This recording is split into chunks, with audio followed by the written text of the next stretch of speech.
오늘 우리에게 주시는 하나님의 말씀은 예레미야 50장 1절에서 10절의 말씀입니다. 여호와께서 선지자 예레미야에게 바벨론과 갈대아 사람의 땅에 대하여 하신 말씀이라. 너희는 나라들 가운데에 전파하라, 공포하라, 깃발을 세우라, 숨김이 없이 공포하여 이르라.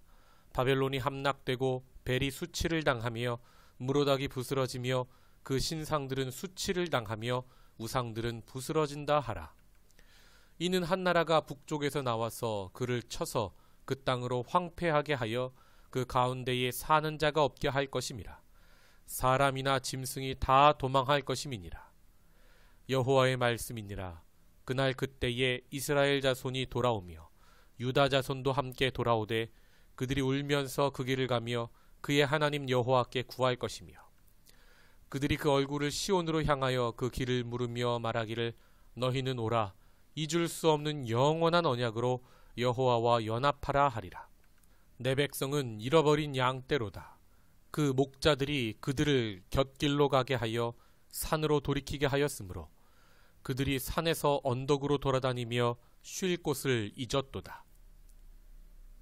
그들을 만나는 자들은 그들을 삼키며 그의 대적은 말하기를 그들이 여호와 곧 의로운 처소시며 그의 조상들의 소망이신 여호와께 범죄하였음인즉 우리는 무죄하다 하였느니라.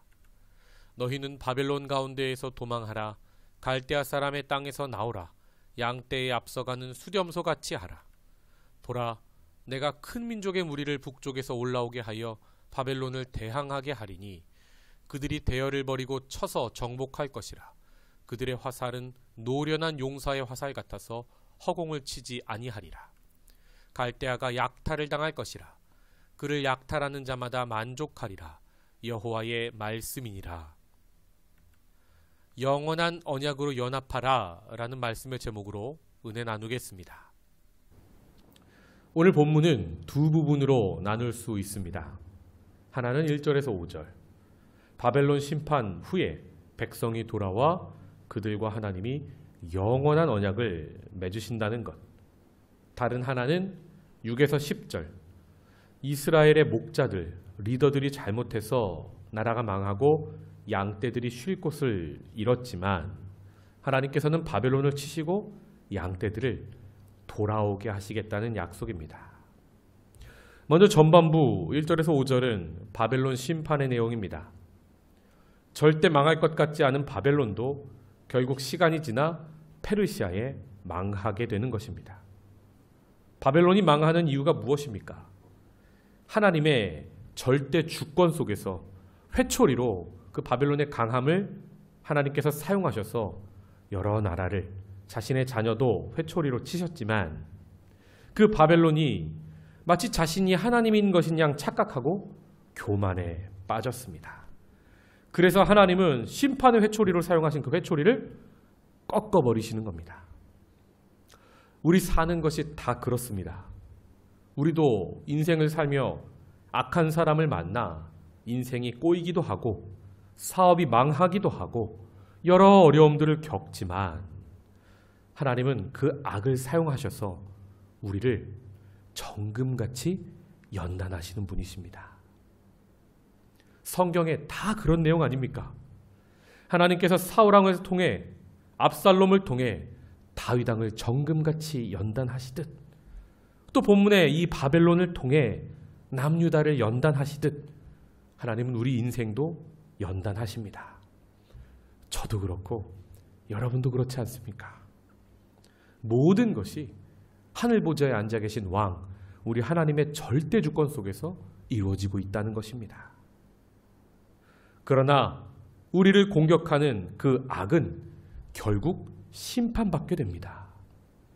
그리고 우리 하나님의 백성은 그 처절한 고난과 연단 끝에 하나님의 뜻을 이루는 하나님의 성숙한 사람으로 성장하게 되는 줄 믿습니다. 그러므로 우리가 바라봐야 할 것은 고난 중에도 나를 열받게 하는 저 사람이 아닙니다. 모든 상황에서 우리를 인도하시는 하나님을 바라보기 원합니다.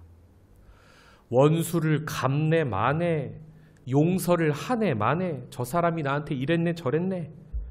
우리 성도는 이 정도의 수준을 뛰어넘어야 하는 것입니다.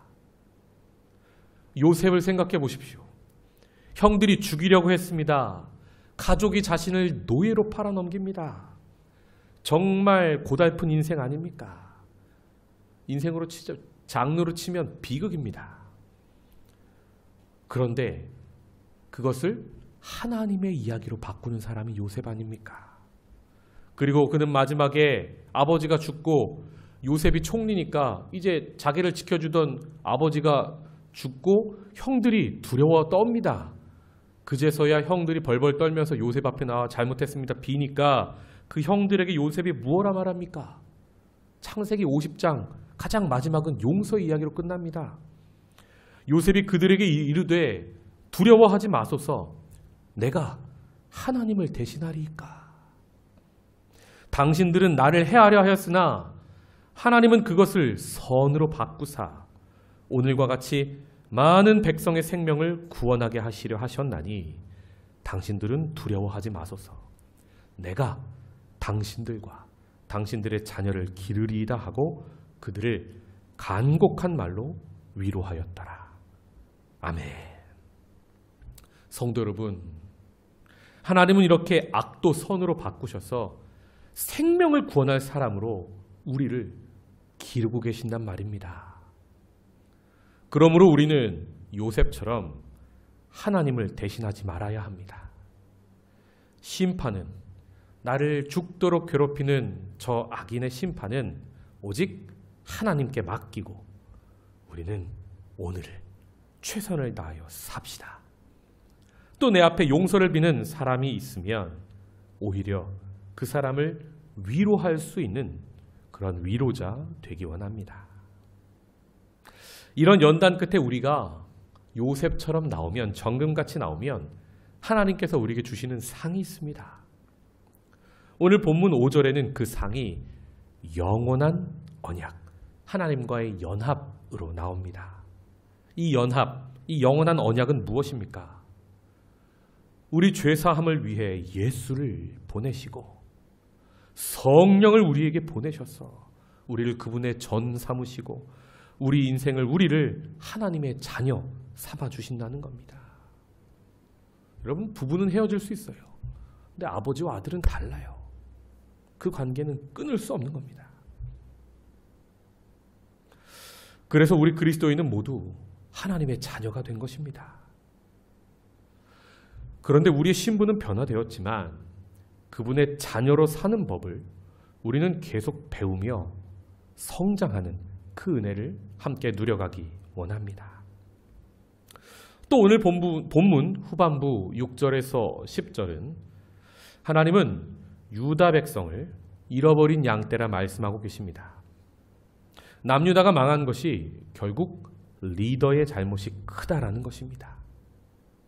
그래서 하나님은 선한 목자 예수님을 보내시는 겁니다. 예수님은 양떼를 위해 목숨을 버리기까지 양떼를 지키고 살리는 목자요. 누가복음을 보면 잃어버린 양떼를 찾아 산으로 들로 헤매는 긍휼의 목자이십니다. 성도 여러분, 하나님 아버지가 보시기에 우리 사람은 모두 잃어버린 양떼입니다.